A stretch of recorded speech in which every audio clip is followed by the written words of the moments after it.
গত 20 বছর ধরে মনে করেন শাইখুল হাদিস সাহেব এই মসজিদে ইমামতি করে। বেটা বুখারী পড়ায় কয় বছর? 20 বছর। ইমামতি করে কয় বছর? 20 বছর। বুখারী শরীফ পড়ে না পড়ায়? তো এই ছেলে গিয়ে মসজিদে ফজর পড়ছে। কোন জায়গার হাদিস পাইছে? বুখারীতে হাদিস পাইছে নবী নাক ডাইকা ঘুমায়া উচ্চা অজু ছাড়া ফজর পড়াইছে। হাদিস আসছে নাকও ডাকছে, নাক ডাকছে, নাক ডাইকা ঘুমাইছে। নাক ডাকলে ঘুম কি পাতলা হয় না গভীর হয়? এই ঘুম থেকে উইঠা নবীজি অজু ছাড়া নামাজ পড়ছে। দলিল পাওয়া গেছে, কথা পুরাপুরি শুনলেন শেষ পর্যন্ত।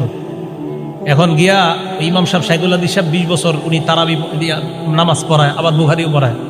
ফজর পড়ছে অজু ছাড়া, প্রচুর শীত, এইভাবে মুড়ি টুরি দিয়া চাদর টাদর। আর আশেপাশের মুরব্বীদেরকে কয় কি ব্যাপার, এত মুরব্বী হয়ে গেছেন আর কয়দিন, মাঝে মাঝে অজু ছাড়াও আইসেন।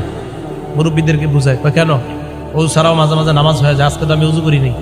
খুব বুক ফুলায় বলতেছে। হ্যাঁ, মুরব্বীরা তো অবাক, বেচারা তো আসলেই জানে না। আবার ওই ছেলে বলছে এই যে বুখারী শরীফের হাদিসে আছে।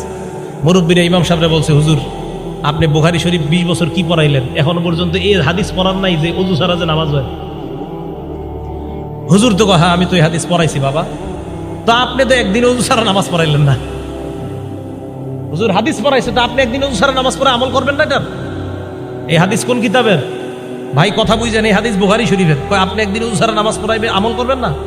হুজুর বললেন যে ভাই উম্মতের ঘুম আর নবীদের ঘুমের মাঝে পার্থক্য আছে। ওই শাইখুল হাদিস সাহেব বুঝাই দিল, কয় কি পার্থক্য? ওই নবী যখন ঘুমায় তার চোখ ঘুমায়, অন্তর ঘুমায় না। উম্মত যখন ঘুমায় তখন উম্মতের চোখ ঘুমায়, অন্তর ঘুমায়। নবী যখন ঘুমায়, বুখারী হাদিস নাম্বার 7281 নাম্বার হাদিসে আছে, ইন্নাল আইনা নাইমা ওয়াল কলবা ইয়াকযান। নবী যখন ঘুমায় চোখ ঘুমায়, অন্তর জাগ্রত থাকে। তাই নবীর অজু আছে না নাই ঘুম থেকে উঠলেও নবীরা বুঝতে পারে। উম্মতের অজু আছে না নাই এটা উম্মত বুঝতে পারে না। দেখছেন নি হাদিস ভাই আমল শুরু করে দিচ্ছে। তাহলে ওস্তাদ দরকার আছে না নাই? আছে।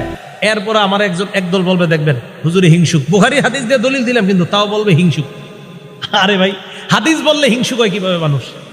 হাদিস বললে কি হয়? হিংসুক হয় নাকি হাদিস বললে? না। আসল বিষয়টা কি জানেন? আমি যা করি না আমার বিরুদ্ধে যেটা যাবে ওই হুজুর ভালো না।